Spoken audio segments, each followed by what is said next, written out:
I'm going to tell you something you desperately need to hear, even if it makes you uncomfortable. No one is coming to save you. Let that sink in for a moment. No one is coming to fix your problems, to hand you success, or to magically transform your life into everything you've ever dreamed of. The harsh, undeniable truth is that you are the only one who can save yourself. For far too long, many of us have been living with a silent, often subconscious expectation that someone or something will eventually intervene. We wait for the perfect opportunity, the right mentor, the big break, the lottery win, or even just for a different set of circumstances to fall into our laps. We scroll through social media, seeing highlight reels of others' successes, and a quiet whisper in our minds suggests that our turn, our rescue, is just around the corner. We create elaborate fantasies of how our lives will dramatically improve once XYZ happens, and we put off taking decisive action until that mythical moment arrives. But that moment, that savior, rarely comes. At least not in the way we envision it. Life doesn't hand out free passes to the promised land. It demands effort, resilience, and a fierce commitment to your own well-being and aspirations. The person you're waiting for, the hero of your story, is you. And the time to step into that role is right now. This isn't a cynical message, it's an empowering one. It's a call to arms, a declaration of independence from the shackles of passive expectation. Once you truly internalize that no one is coming to save you, a profound shift occurs. You stop being a spectator in your own life and start becoming the chief architect of your destiny. Think about it. How much time have you spent waiting? Waiting for someone to recognize your talent, to give you permission, to offer you a leg up. Waiting for the fear to subside before you start that new venture. Waiting for inspiration to strike before you pursue that creative passion. Waiting for external validation to tell you that you're good enough. Each moment spent waiting is a moment lost. A moment where you could have been building, learning, growing, and moving forward. This mentality of waiting often stems from a combination of fear and a lack of self-belief. We fear failure, so we procrastinate. We fear judgment, so we stay in our comfort zones. We doubt our capabilities, so we hope someone else will step in and do the heavy lifting for us. But confronting these fears head-on, acknowledging that they are roadblocks, is the first step toward dismantling them. What exactly are you waiting to be saved from? Are you waiting to be saved from a job you hate? From a stagnant relationship? From financial struggles? From a lack of purpose? From feelings of inadequacy?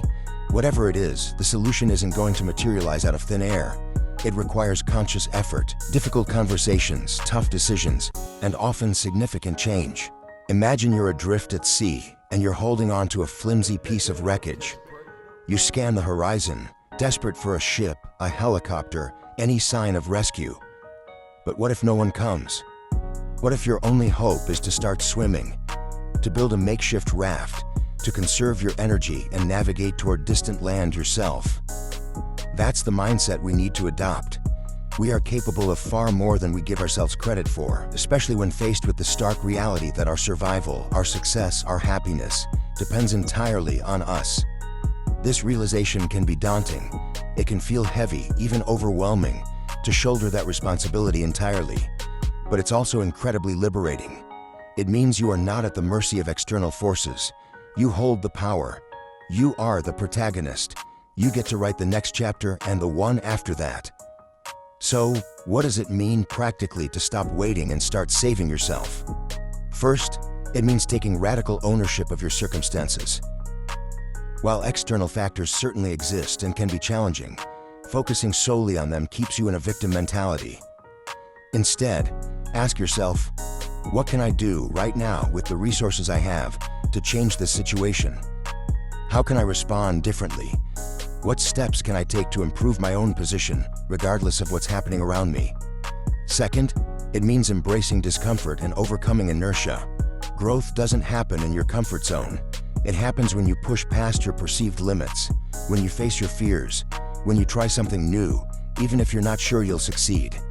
Starting a business, learning a new skill, confronting a difficult person, leaving a toxic environment. These things are hard. They create friction. But that friction is where transformation begins. The feeling of being stuck is usually just a lack of movement.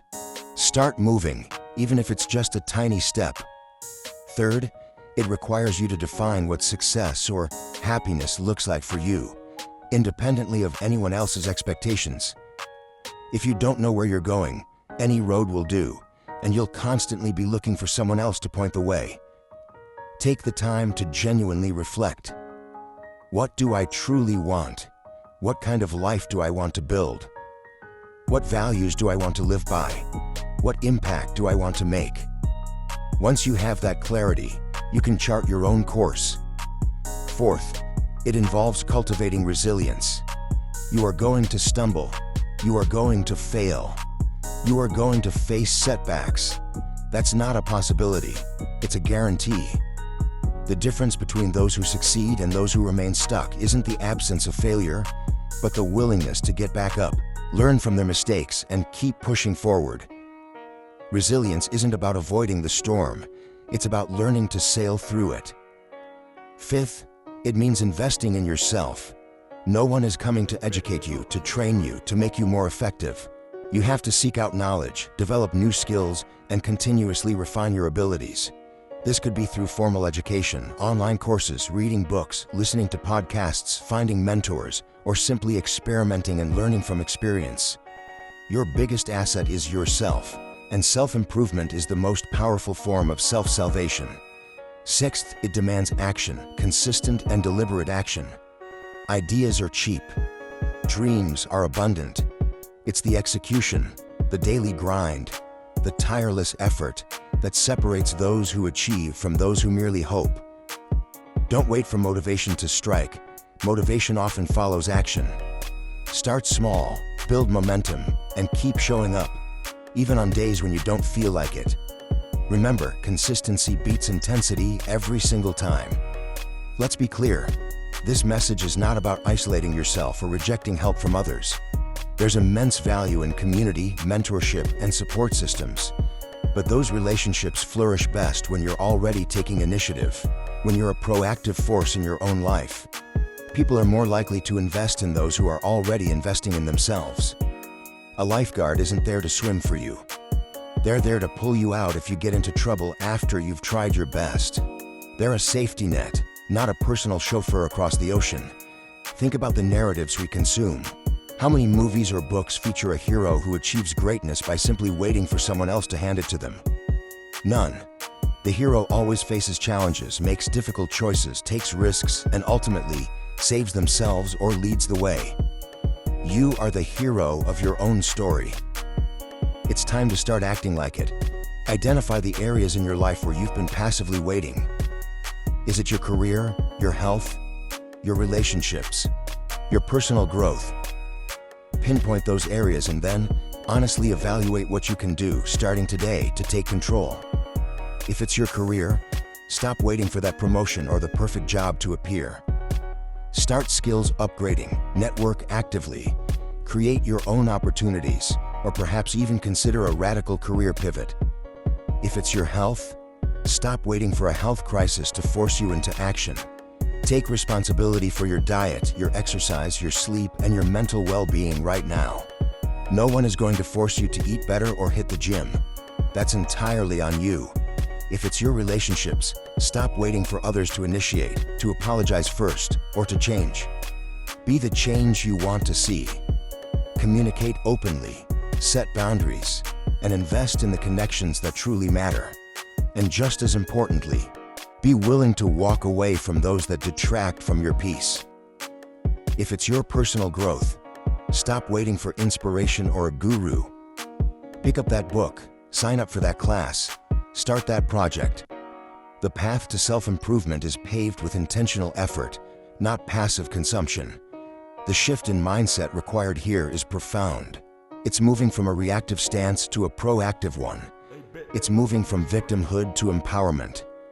It's understanding that genuine freedom comes from self-reliance, not from being reliant on others for your happiness or success. Many people settle for lives they don't truly want because the thought of actively changing them is too daunting. They convince themselves that this is just how things are, or that they're not capable of more. This is a subtle form of self-sabotage, a way of waiting for permission to be great, for permission to be happy, for permission to live fully. But here's the secret. You already have permission. You always have. The permission slip is signed by you, for you. So, how do you sustain this self-saving mentality?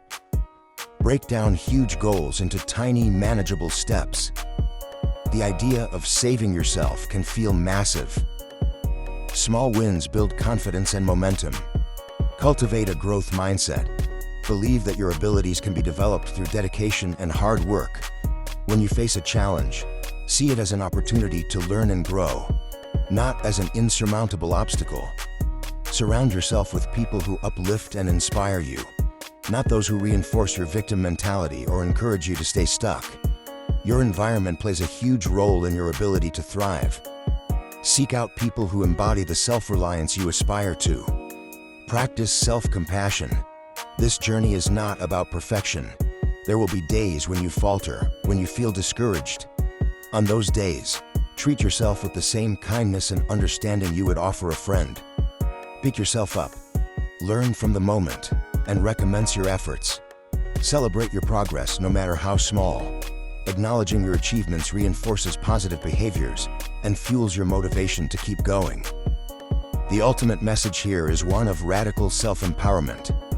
You have within you an incredible capacity for resilience, innovation, and self-direction. You are far more capable than you realize. Stop diminishing your own power by waiting for an external force to rescue you. The world needs you to step into your full potential. Your family needs you to be a proactive force. And most importantly, you need yourself to take the reins of your own life. The time for waiting is over. The cavalry isn't coming. It's just you. And that, my friend, is a beautiful and powerful thing. Now go out there and save yourself. The future you are waiting for is the one you create, starting today. This journey of self-rescue isn't about being an island. It's important to distinguish between self-reliance and isolation. You don't have to do it alone. Seeking guidance, collaboration, and support from others is a sign of strength, not weakness. But there's a crucial difference between seeking support and waiting to be saved. Seeking support means actively engaging with your challenges, identifying where you need help, and then proactively reaching out. You're driving the bus, and you're asking for directions or inviting a co-pilot. Waiting to be saved means passively hoping someone will notice your plight and come to your rescue without you having to make an effort. It's the difference between asking for advice on how to build a table and waiting for someone to deliver a finished table to your doorstep. So, how do you operationalize this philosophy? How do you effectively become your own savior? Start by defining your vision. What does your saved self look like? What would your ideal life entail? What goals are you striving for? Get crystal clear on this. Without a destination, you can't chart a course. And if you don't know where you're going, any road will take you there, which is to say, nowhere in particular. Next, identify the gaps. What's standing between where you are now and where you want to be? Be brutally honest with yourself here. Is it a lack of knowledge, skill, confidence, discipline, or resources? Break it down. Don't be overwhelmed by the entirety of the gap, but rather identify the individual pieces. Then, commit to taking consistent, small actions. This is where most people falter. They get excited by the big vision but intimidated by the mountain of work. Remind yourself, small actions, consistently applied, lead to massive results over time. If you want to write a book, write 1 page a day. If you want to save money, put aside a small amount with every paycheck. If you want to learn a new skill, dedicate 15 minutes to it daily. These small, deliberate steps build momentum, confidence, and competence. Embrace continuous learning in self-improvement. Your greatest asset in this journey is your ability to learn and adapt. Read books, watch educational videos, listen to podcasts, take courses, seek out mentors, and remember, seeking a mentor is an act of self-rescue, not waiting to be saved. The more you learn, the more equipped you become to navigate challenges and create opportunities. Your mind is the most powerful tool you possess. Sharpen it constantly. Confront your fears. Often, the biggest wall between us and our ideal life isn't external circumstances, but our own internal fears: fear of failure, fear of judgment, fear of the unknown, fear of success itself. When you realize nobody is coming to save you, you also realize that no one is coming to slay your dragons for you. You have to face them yourself. Acknowledge these fears, but don't let them paralyze you. Take action despite them. Feel the fear and do it anyway. Each time you push past a fear, you expand your comfort zone and strengthen your inner resolve. Pledge to take ownership. Pledge to be your own solution. Nobody is coming to save you, and that is the most freeing, empowering truth you will ever embrace. Go forth and save yourself. You have everything you need.